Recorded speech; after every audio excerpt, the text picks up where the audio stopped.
కుంభవేమ పరమాత్మస్థాత్ పరశతత దుర్గానిష్మాఖ్యామత్తేవో అతిదరిదాత్యగ్నిః నాచికమేద్యోధ్వరేషు సనాచ్చహోతానవ్యస్సదత్సి వాచాగ్నే తనవం విప్రయస్మాస్మభ్యంకసౌ భగమాయజస్మాదస్య పృష్ఠమభి సంవసానో వైష్ణవేం లోక ఇహమాదయంతాధ్యాయనాయ విద్మహే కన్యకుమారి ధీమహి దుర్గే ప్రచోదయాత్ ఓం శాంతి శాంతి శాంతి. ఇప్పటివరకు శ్రీ సూక్త విధానంగా శ్రీచక్రానికి అభిషేకం చేసుకొని ఉన్నాము.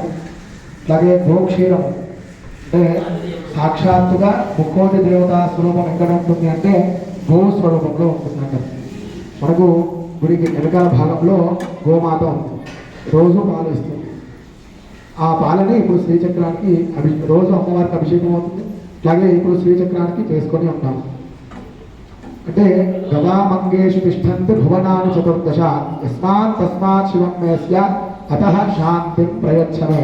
అంటే గోవుని ఒక్కసారి తాకి నమస్కారం చేసిన, ఒక ప్రదక్షిణ చేసిన